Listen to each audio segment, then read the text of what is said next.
back to the next episode of this prep series. So, nothing really to report this week apart from a bit of a shaky check-in on Thursday. Been pushing things really hard in terms of cardio, in terms of training, in terms of food, and just making sure that everything's all spot on or as good as can be, really. The reason why I say it's been a little bit shaky is because, considering the work that I'm putting at the moment, the training intensity, the amount of cardio that I'm doing, my weight hadn't actually moved a lot at all, which is very frustrating. Now, I think we'd kind of decided between myself and my coach is that it's probably due to how low my calories were before Christmas. And that means, my metabolism's taken a bit of a beating, which isn't particularly great. Considering right now we're 14 weeks out, roughly 14 weeks today, it means we've got to put our foot down pretty hard and push as hard as possible. So it means from my check-in on Thursday just gone, the adaptations has been made to my program is that my food's been dropped a little bit more to really kind of pull me into a bit more of a hole. Yes, it's going to suck. Yes, it's not going to be particularly great, but it might be what's needed in order to keep things moving forwards, which, I'm absolutely fine about. If we've got to push particularly hard and my calories become lower, then it is what it is. So long as I get to show day on the 10th of June, then I'm going to be happy because it means, I know what I'm going to be doing to get me to my next point, basically. There are a few ideas in the mix in terms of what I'm going to do, whether if I carry on and stay competing for the rest of the year or if I step into an off season. I've got a few ideas going around in my head and it's kind of all riding on the 10th of June. Now, I'm not adding unnecessary pressure on there, but that's basically what it's about for me, is this show day is where it's going to be the decider. Now, I absolutely love being in an off season, feeling big, looking big, feeling strong in the gym, really able to push the weights and, really kind of make some solid progress. We'll kind of see where that goes. Now, coming at the end of this video, I have got the Q&A. I've got a nice number of questions that people have asked on my Instagram page. So what we're going to do is we're going to take you through my leg session. I'm going to drop that in very shortly and we'll go from there. But this complete idiot got to the gym earlier on, just started our session. I realized I put the wrong memory card in my camera, which meant I had an 8GB memory card with holiday pictures on it, which I didn't particularly want to delete, meaning that we were really stuck for space on the memory card to record for this leg session. However, we did go across to New Image Gym in Sleaford, which is a gym where myself and Emma used to train when we used to live a little bit closer to Sleaford, not much, but a little bit closer. And absolutely great gym. They've got some new kit in there, which I really want to play on. Mainly the Watson pendulum squat, just as something a little bit different. The leg press, ham curl, basically I'll drop it in and you'll see it. So it means that now I've made sure that I've got the right memory card in this camera and it will be labeled as my gym memory card just so that I've got maximum amount of space. It also meant that I didn't get a chance to get any sort of like post-training footage, like I would do the usual bullshit of end of the session, so on. But yeah, take a look, see what you think. After that, we'll then get into the Q&A and we'll focus on the rest of the week.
So thank you for sticking around to see the next part of this video. All it was, I put out on my Instagram story that I have, well, I'd like to do a Q&A to answer any questions you guys may have, and just to kind of give you a bit of an insight into how I coach, how I train, and so on. So I've got a list of so many questions. I'm going to get through as many as I can.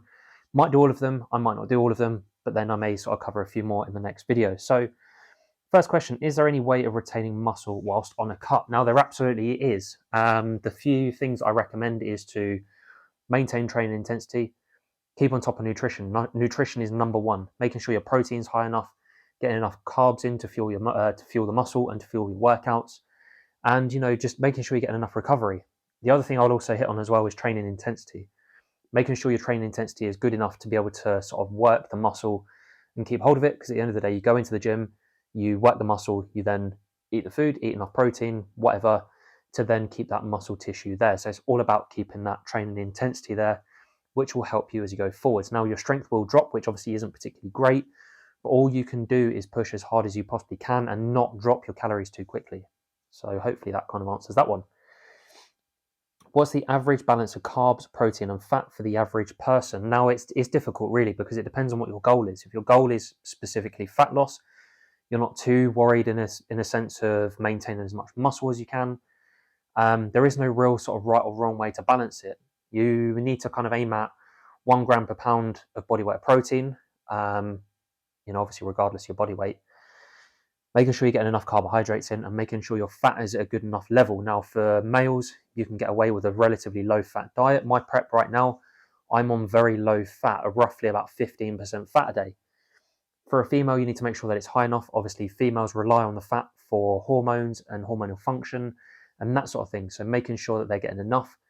You don't want to be dropping your fat too low if you're a female, because you need it more than you do if you're a male. I could probably get away with having absolutely no fat. It's one thing that happened on my last prep is my fats were particularly low, and right now they're even lower still and they're working. So yeah, there is no real sort of set way of doing that. Is it okay to have carbs before bed? Absolutely. There seemed to have been this massive sort of thought that you can't eat carbs before you go to bed because it will mean you sort of suffer weight gain, this sort of thing. But that's absolutely not true. Not true at all. My last meal every evening is roughly around sort of like 9, 9:30, and then I go to bed about half an hour later, and that doesn't make any difference. If you're looking at it from a fat loss sense, if you're still in a calorie deficit, still doing the work, then it won't make a difference at all, because your body's going to be using that food for fuel. So you can eat carbs before you go to bed, obviously providing you're not eating 7 Domino's pizzas or anything like that, which will obviously overstep your calorie deficit. Then you absolutely can eat carbohydrates before bed. Let me see the next one. How can you make your fitness journey fit in with your life? This is actually a difficult one. There's so many ways you can cover it. It depends if you're used to working sort of like 9 to 5, if you're self-employed, this sort of thing. But the one thing you got to think is the nuts and bolts of your life are all secure in one place before you try and fit in your fitness stuff. So I've had to kind of engineer mine so that I go to the gym first thing in the morning. So it means I've got the rest of the day to get on and get work done. It then also gives me time to get my cardio in, all my meals in, and that sort of thing. It's just a way you've got to find the routine. For if you're just starting, you're just like fresh out of the box, so to speak, then it's going to be a bit of a challenge to work out and get to grips with. But the only person that can really work it out is you, finding if you've got enough time to go to the gym, if you've got enough time to get any cardio in that you might need to do, and to get your food in during the day so you can set regular timings and build that consistency. You can't expect to build that in straight away and expect to have that solid foundation straight off the bat. You've got to work on it. For me, it's taken me years to kind of work out a routine that works. Sometimes the rails fall off the rails, and things do, just generally don't work, and that's life. It happens. You can't expect everything to stay in the same place every single time, because things happen. So making it fit in with your life is you've got to work out what you do work-wise, how much time it gives you in terms of traveling to work, traveling back from work. If you've got kids, if you've got family, social events, these sorts of things, it's got to work for you. So there's no real sort of like cookie cutter answer to say, look, this is how it works. What protein snacks and drinks are good for after going to the gym? Now, I always focus on my nutritional side of things. The main bulk of my focus goes into pre-workout and post-workout nutrition. So pre-workout, I'll have oats protein, which is just a standard. There might be some berries or something in there as well, blueberries, strawberries, raspberries, whatever. Or cream of rice, which is generally quite a high GI sort of carbohydrate. So it means that it's fast acting. It gets straight into your system rather than relying on something sort of slow speed. However, that may well be focused more into pre-workout, the high GI stuff. The high GI is high on the glycemic index, something that burns off quick. You don't want something that's going to sit in your system for too long. However, having said that, on the flip side, you can go for a low GI food like oats or something like that before you go to the gym. So it's a slow release while you're training. Then afterwards, you go for something higher on the GI scale, like cereal, bagels, just something along them lines. And obviously making sure you're getting enough protein in as well. So that's what I kind of focus on. So protein shake, focus on something high on the glycemic index after you train, and something slightly lower on that scale before you go to the gym. How will I know I'm making progress? So there's numerous ways you can track progress. As a coach, you track it through pictures is the first most important thing, working off the visual aspect. I've had clients over the years who haven't lost so much as a pound, and their composition has changed so much. And we've just been focusing on the nutrition. It was probably sort of stemming from the fact their body weight was quite low in the first place. So we managed to kind of almost recomposition or go through a recomposition to make sure everything was obviously changing. It's worth keeping an eye on the pictures. The one way you can work for that progress is to make sure, as I said earlier on another question, is making sure you're ticking those boxes as you go along. If you're consistently ticking those boxes, you're working as hard as you physically can, and everything's getting done, you honestly can't go far wrong. So to track your progress and knowing you're making progress is also down to strength. Strength in the gym is another massive one as well, because your strength doesn't come from nowhere. Your strength isn't just going to go up for the sake of it. Your strength is going to go up because you're working at a decent intensity and you're able to push it. But one thing I can't hit hard on enough, and it's one thing that I'll cover in sort of future videos, is making sure you're working with good form, because it won't get you anywhere working with shit form, because all that will do is lead you to injury. Would you recommend any supplements? So there's only a handful that I really use, to be fair. I use EAAs when I'm in the gym training, because right now I don't have any intra carbs. So EAAs is a good one because that will work on the muscle protein synthesis, which is fantastic. Whey protein is another good one, which obviously is included with various meals. A few others I use. Creatine. Creatine and glutamine is what I take pre-workout. Glutamine works more on the gut health side of things, and the creatine helps with sort of strength. It helps with sort of the recovery between sets, between exercises. And it's one thing that I always use pre-workout, so it's in my system when I'm in the gym and I've not got to wait for it to work. Yes, you can also use it once you've finished. So it doesn't really make too much of a difference when you get that in. After your first show, do you want to get bigger? Yeah, of course. I mean, it goes without saying, really. Right now, I'm in a pretty decent position where I'm kind of sitting around 81 kilos. And absolutely, I do want to get bigger. I want to kind of push that intensity, push that envelope a little bit more to see what more I can achieve. Because right now, obviously, yes, from year one, my focus was just to step on the bodybuilding stage and experience it and just kind of see what it was like. Whereas now it's becoming a bit more of an obsession for me. I'm enjoying the training. I'm enjoying doing these videos for you guys, whoever watches them. And, I just want to kind of keep pushing it and see where I can get to. That's my ultimate focus right now is, if I step on stage in 13 weeks time for my next show and I don't place, then it means I'm then going to go into an off season, take on board the judges' feedback and work on the areas that need working on, and then step back on stage sort of either later on in the year, which is absolutely doable, or step on stage again next year and to reveal a whole new package, because it means I can actually knuckle down. Now, last year was actually difficult because I didn't have any real kind of routine, that sort of thing.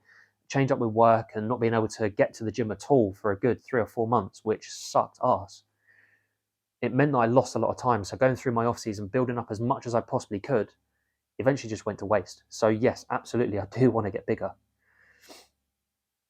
What's your current training split? Now, this is going to be an easy one to answer. Current training split, I'm going for chest, back, shoulders, legs, and upper body. Right now, the focus is a lot around upper body, so my chest and my back, because that's one area that we want to kind of keep hold of. Shoulders is one thing that I can kind of push pretty well, so that's not an issue at all, although some of that is incorporated into my upper body workouts. And then legs. Legs is just something that is just there. It's quite high intensity. It means I'm keeping the size of my leg. So yeah, that's my training split. Back is doubled up with hams as well, so we want to keep the hamstrings there. because that's also a bit of a weakness. So we want to kind of maintain what, hamstring thickness there is there. Am I exercising regularly and eating within a calorie deficit? Sorry, I'm exercising regularly and eating within a calorie deficit but not dropping weight. Help. So it's quite tricky. Calorie deficits are one thing that people think they can just work out and just roll with.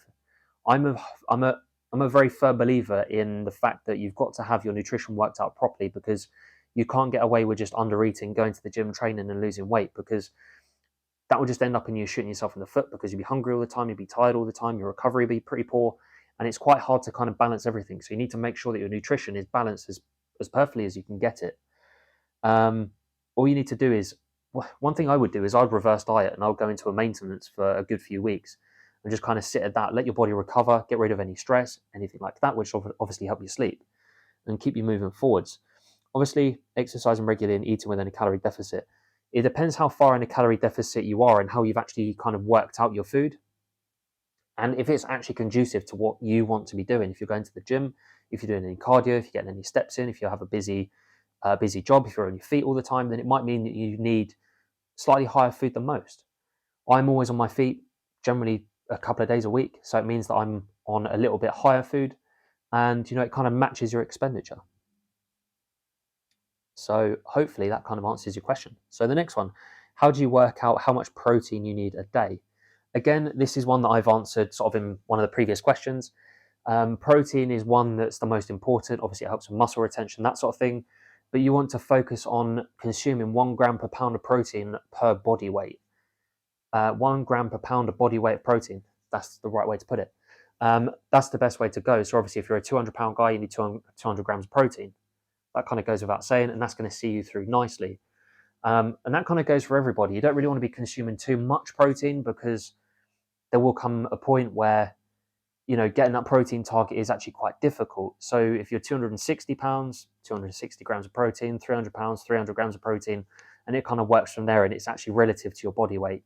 At the moment, I'm eating around 200 grams of protein a day, which is quite a decent amount to eat, really. That's in the form of chicken, beef, and whey protein. There's a few other bits in there as well, like yogurt, that keep that protein intake coming in. And that's one thing that's always important on a diet, and that's one thing that should be the highest out of everything, in my opinion, is your protein target. You want your protein target to be high, because why would you work for so long trying to build muscle and then you completely ruin it by dropping your protein target too low? So there we go. They're all the questions, all 11 of them. Hopefully I've not rattled on for too long, and it's kind of given you something to take on board. Hope you've enjoyed this video. My next video will be dropping at the end of the week, where I'll be going to New Image Gym and training shoulders, which I'm very excited about. They've got a few new pieces of kit, which I've wanted to try for a while. So we're going to give those a go. We're going to have a play and see how we get on. I'll also include a few other bits in there, maybe try and get some other meals in, although you know what chicken and rice looks like. It's one of those. But thank you for watching. If you're still stuck around at this point, head over to my channel. Please subscribe, like the video, drop a comment. No hate. I've got no time for it. And we will catch you in the next one.